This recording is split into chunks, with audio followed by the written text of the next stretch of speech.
अल्हम्दुलिल्लाह नहमदुहु व नसल्ली अला रसूलिल करीम अम्मा बाद अऊज़ु बिल्लाहि मिनश शैतानिर रजीम बिस्मिल्लाहिर रहमानिर रहीम व इज़ तअज़्ज़ना रब्बुकुम लइन शकरतुम लअज़ीदन्नकुम व लइन कफरतुम इन्न अज़ाबी लशदीद रब्बि इश्रह लि सदरी व यस्सिर लि अमरी वहलुल उक़दतम मिन लिसानी यफ़क़हू क़ौली रब्बि ज़िदनी इल्मा रब्बि ज़िदनी इल्मा रब्बि ज़िदनी इल्मा सुब्हानक ला इल्म लना इल्ला मा अल्लमतना इन्नका अंतल अलीमुल हकीम।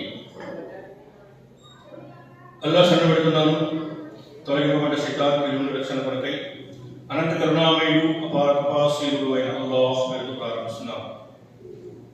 ప్రేమితులు సోదర సోదరిమణులు, అల్లాహ్ సుబ్హానహు వ తఆలా ఖురాన్ గ్రంథంలో చెప్తున్నాడు, وَإِذْ تَأَذَّنَ رَبُّكُمْ لَئِنْ شَكَرْتُمْ لَأَزِيدَنَّكُمْ وَلَئِنْ كَفَرْتُمْ ఇన్న అజాబి లషదీద్.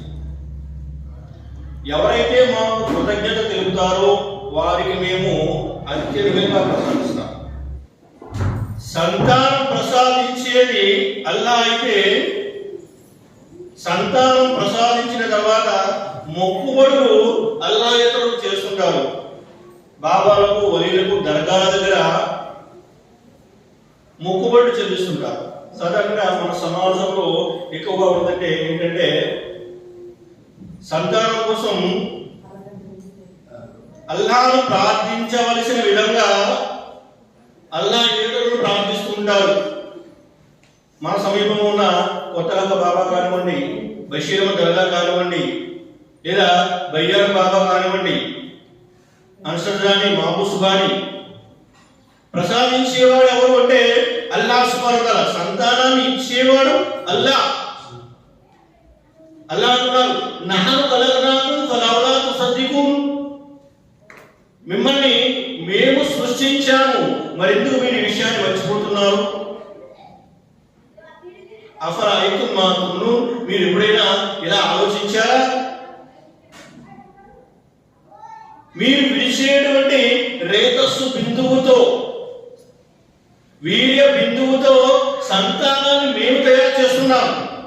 తల్లి గర్భంలో విడిచిపెట్టబడినటువంటి ఒక వీర్య బిందువుని శిశువుగా రూపొందించేది ఎవరంటే అల్లాహ్ సుబ్హానహు వ తఆలా. ప్రవక్త సల్లల్లాహు అలైహి వసల్లం చెప్తున్నారు, తల్లి గర్భంలో వీర్య బిందువు విడిచిపెట్టబడిన తర్వాత అది 40 రోజుల వరకు వీర్య రూపంలో ఉంటుంది. ఆ తర్వాత 40 రోజులు ద్రవ రక్తంగా మారుతుంది. ఆ తర్వాత 40 రోజులు మాంసపు ముద్దగా మారుతుంది. అంటే 40 40 40 3 4 12 120 రోజులు. అంటే ఎన్ని నెలలండి? 4 నెలలు. 4 నెలల తర్వాత అల్లాహ్ సుబ్హానహు వ తఆలా ఒక దూతను ఆజ్ఞాపిస్తాడు. ఆ మాంసపు ముద్దకు శరీరం అంటే శరీరాకృతిని కాళ్ళు తయారు చేయి, చేతులు తయారు చేయి, ముక్కు తయారు చేయి, నోరు తయారు చేయి, కళ్ళు తయారు చేయి. దైవదూత ఆ తల్లి గర్భంలో ఆ సంతానాన్ని తయారు చేస్తాడు.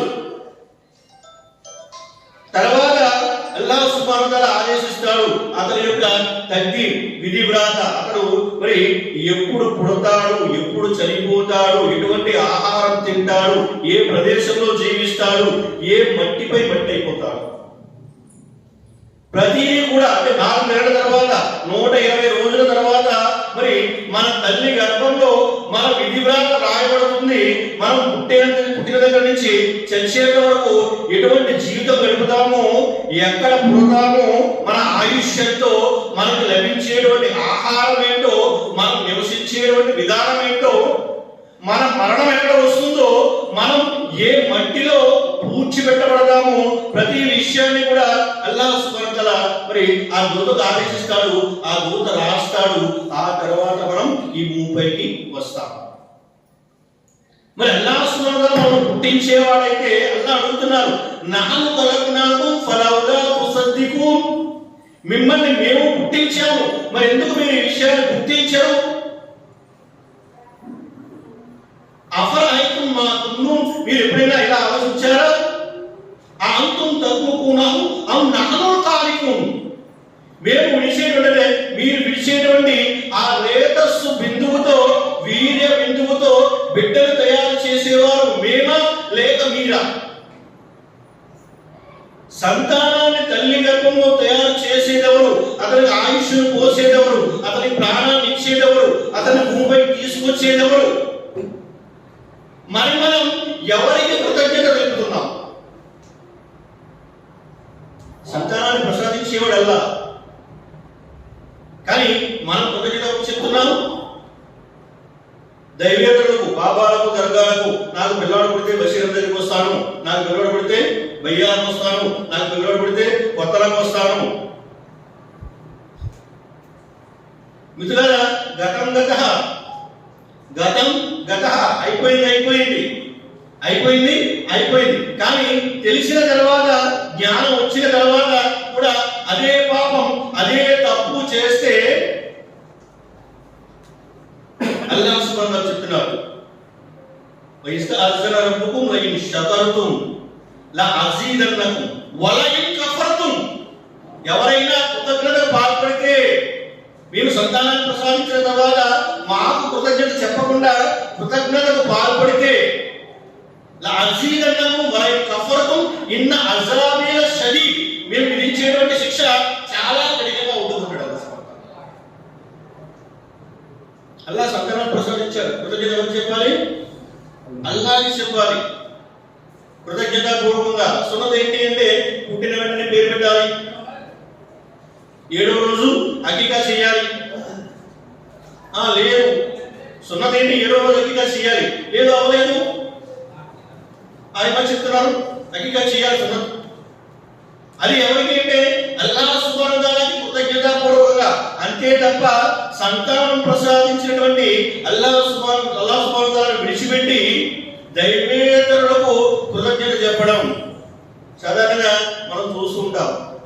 మా అబ్బాయి పేరు పెడుతున్నామండి, అందరూ కూడా బషీర్ దగ్గరికి వెళ్తున్నాం, మరి వ్యాన్ పెడుతున్నాం, లారీ పెడుతున్నాం, అందరూ ఇంటికి వచ్చేయండి అంటే, మరి మనం ఏం చేస్తుంటామంటే, మా బంధువులు, మా చుట్టాలు కాబట్టి వాళ్ళు ఏమైనా అనుకుంటారేమో, వీళ్ళు ఏమైనా అనుకుంటారేమో, చేసేవాడికి తప్పు అని చెప్పే పద్ధతి లేదు సరి కదా.